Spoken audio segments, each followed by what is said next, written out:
Hello friends, welcome my YouTube channel में आपका स्वागत है। फिर से मैं कई वीडियो के साथ आ चुके हैं, अपडेट वीडियो के साथ आ चुके हैं। आज जो हमारी वीडियो होने वाली है बहुत ही इंटरेस्टिंग शानदार अपडेट के बारे में जो जानकारी है वो आप सभी को मैं यहाँ पर देने वाला हूँ। जैसा कि आप सभी को पता है, यूपी एनएचएम की जो वैकेंसी है उसका जो पोर्टल है वो ओपन हो चुका है, यानी कि एप्लीकेशन फॉर्म स्टार्ट हो चुके हैं।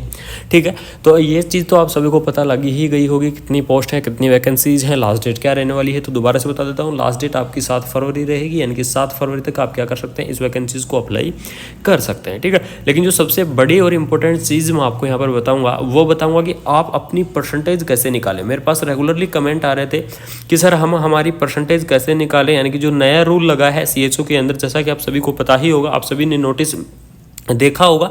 तो उसके अंदर आप नए रूल के हिसाब से यहाँ पर जो सिलेक्शन क्राइटेरिया है वो रखा गया है इस बार यूपी एनएचएम की तरफ से। तो उस क्राइटेरिया के बारे में यहाँ पर जो डिस्कस है वो मैं करने वाला हूँ कि किस प्रकार से आप अपनी जो परसेंटेज है वो देख सकते हैं कि यूपी एनएचएम की जो रूल के हिसाब से आपकी कितनी परसेंटेज बन रही है। ठीक है, ये चीज़ आपको यहाँ पर मैं बताने वाला हूँ। तो यहाँ पर देख लीजिएगा, जो पोस्ट आपकी रहेंगी 5582 आपकी यहाँ पर जो पोस्ट है वो आपको यहाँ पर देखने को मिल जाएंगी। ठीक है, तो बिना देरी किए डायरेक्टली मैं आपको लेके चलता हूँ और उसको बताता हूं कि आपको किस प्रकार से यहां पर देखना है। ये देख लीजिएगा, सिलेक्शन प्रोसेस आपको यहाँ पर बताई गई है कि आपकी जो सिलेक्शन प्रोसेस है वो किस प्रकार से रहने वाली है। लेकिन इसमें जो सब बड़ा और इम्पोर्टेंट चीज़ ये है कि आपको कोविड के नंबर यहाँ पर दिए जाएंगे, यानी कि इस बार आपकी सबसे बड़ा मौका ये रखा गया है कि कोविड के आपके 15 मार्क यहाँ पर दिए गए हैं कि आपको जिन कैंडिडेटों ने कोविड के अंदर काम किया है उन कैंडिडेटों को आपको 15 नंबर यहाँ पर आप बोनस मिलने वाले हैं। ठीक है, तो ये सबसे बड़ी और इम्पोर्टेंट चीज़ आपको यहाँ पर दी जा रही है कि आपके लिए बेनिफिट रहेगा। जिन कैंडिडेटों ने कोविड के अंदर काम किया है उनका यहाँ पर जो बड़ा बेनिफिट है वो रहने वाला है। इसी के साथ साथ मैं बता दूँ किस बैच तक आप इस वैकेंसीज को अप्लाई कर सकते हैं। तो 2019 और 20 का जो बैच है, ठीक है, अभी तक किसी भी सीएचओ की वैकेंसीज के अंदर इस बैच को नहीं लिया गया था। अब की बार इस वैकेंसीज के अंदर इस बैच को ले लिया गया है। तो 2019 और 20 के जो कैंडिडेट हैं वो क्या कर सकते हैं, इस वैकेंसीज को अप्लाई कर सकते हैं। ठीक है, क्योंकि 2020 के अंदर उसका क्या लगा था, जो CCHN कोर्स है वो चालू हो गया था 2020 के अंदर। तो ये सबसे बड़ी आपकी अपॉर्चुनिटी रहेगी। अब जो बात करने वाले हैं कि मार्क के बाद में या मेरिट के बाद में, देख लीजिएगा आपकी मेरिट किस प्रकार से निकाली जाएगी।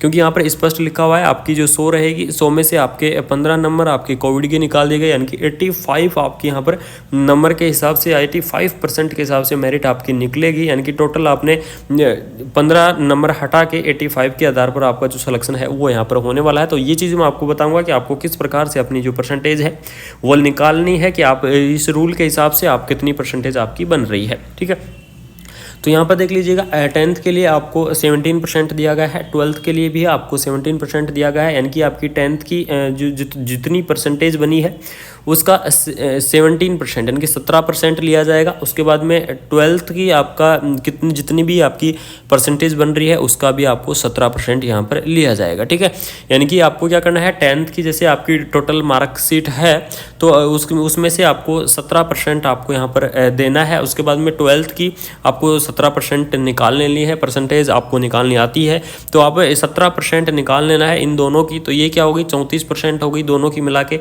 ठीक है, यानी कि दोनों जो 10th और 12th की मिला के आपकी 34% हो रहा है। ठीक, इसमें जो नोटिस है इसके अंदर लिखा हुआ है कि 10th के लिए 17, तो 17 ये हो गई 10th की। उसके बाद में 12th की 17, तो 12th की 17 ये हो गई। ठीक है, यानी कि 17% आप निकाल लेना कितनी परसेंट आती है। उसके बाद में जितनी आपकी नर्सिंग की, अब जो सबसे बड़ा इंपॉर्टेंट क्वेश्चन आता है, काफ़ी सारे कैंडिडेट ये क्वेश्चन कर रहे थे सर कि जो BSc नर्सिंग या फिर जो भी नर्सिंग का आपने कोर्स किया है उसकी लास्ट ईयर की मार्कशीट मांगी गई थी अभी तक, यानी कि इससे पहले जितनी भी वैकेंसी हुई थी सीएचओ के अंदर उसके अंदर लास्ट ईयर की जो नर्सिंग की मार्कशीट है वो मांगी गई थी। लेकिन इस बार यहाँ पर कुछ रूल अलग अलग कर दिया गया है। ठीक है, और इस रूल के अंदर क्या किया है कि ऑल ओवर नर्सिंग की आपकी यहाँ पर जो परसेंटेज है वो यहाँ पर मान्य होगी।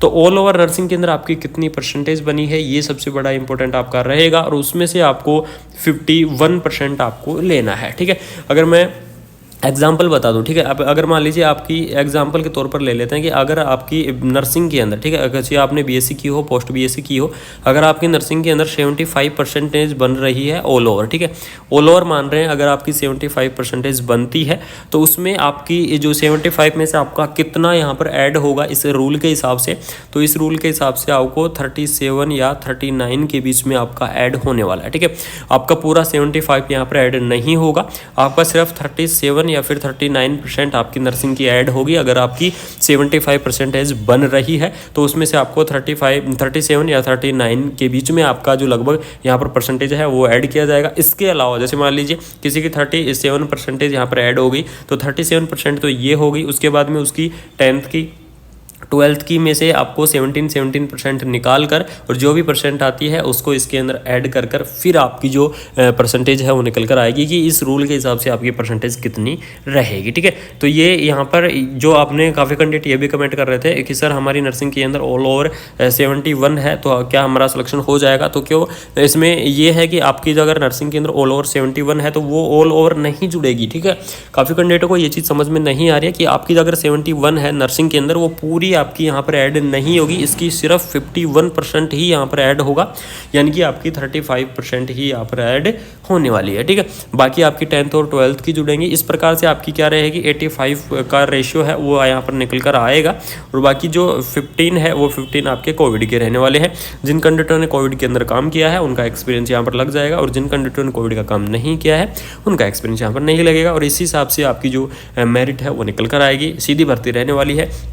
जैसे ही आप एप्लीकेशन फॉर्म को अप्लाई कर दोगे तो एप्लीकेशन फॉर्म को अप्लाई करने के बाद आपकी शॉर्ट लिस्ट आएगी और शॉर्ट लिस्ट आने के बाद आपको यहाँ पर डीवी यानी कि डॉक्यूमेंट्स वेरिफिकेशन के लिए बुलाया जाएगा। ठीक है, यहाँ पर शॉर्ट लिस्ट उन्हीं कैंडिडेटों की काटी जाएगी, निकाली जाएगी जिन कैंडिडेटों को यहाँ पर सिलेक्शन होना है। इस चीज़ का आप जरूर ध्यान रखें, जिन शॉर्ट लिस्ट में उन्हीं कैंडिडेट का नाम आएगा जिनका यहाँ पर सिलेक्शन होना है, उनके बाद उनका डीवी होगा और डीवी के बाद फाइनली आपकी यहाँ पर ज्वाइनिंग करा दी जाएगी। तो यही एक सीधी सादी कैलकुलेशन थी। अगर कैलकुलेशन से आपको समझ में आ गई है तो ठीक है, अगर किसी को नहीं समझ में आई है तो कमेंट बॉक्स में जरूर बता दें, उनकी मैं जरूर सहायता करूँगा या फिर व्हाट्सएप ग्रुप या टेलीग्राम चैनल से जुड़ जाइए। आपको कंटिन्यू आपको यहाँ पर यूपीसीएसओ की वैकेंसी से रिलेटेड मैं सहायता करता रहूँगा। तो थैंक यू सो मच। 39 के बीच में आपका जो लगभग यहाँ पर परसेंटेज है वो ऐड किया जाएगा। इसके अलावा जैसे मान लीजिए किसी की 37% यहाँ पर ऐड होगी तो 37% तो ये होगी, उसके बाद में उसकी 10th की 12th की में से आपको 17% निकाल कर और जो भी परसेंट आती है उसको इसके अंदर ऐड कर कर फिर आपकी जो परसेंटेज है वो निकल कर आएगी कि इस रूल के हिसाब से आपकी परसेंटेज कितनी रहेगी। ठीक है, तो ये यहाँ पर जो आपने काफ़ी कैंडिडेट ये भी कमेंट कर रहे थे कि सर हमारी नर्सिंग के अंदर ऑल ओवर 71 है तो क्या हमारा सिलेक्शन हो जाएगा। तो क्यों, इसमें ये है कि आपकी जो अगर नर्सिंग के अंदर ऑल ओवर 71 है तो वो ऑल ओवर नहीं जुड़ेगी। ठीक है, काफ़ी कैंडिडेटों को ये चीज़ समझ में नहीं आ रही है कि आपकी जो अगर 71 है नर्सिंग के अंदर वो पूरी आपकी यहाँ पर ऐड नहीं होगी, इसकी सिर्फ 51% ही यहाँ पर ऐड होगा, यानी कि आपकी 35% ही यहाँ पर ऐड होने वाली है। ठीक है, बाकी आपकी 10th और 12th की जुड़ेंगी। इस प्रकार से आपकी क्या रहेगी 85 का रेशियो है वो यहाँ पर निकल कर आएगा और बाकी जो 15 है वो 15 आपके कोविड के रहने वाले हैं।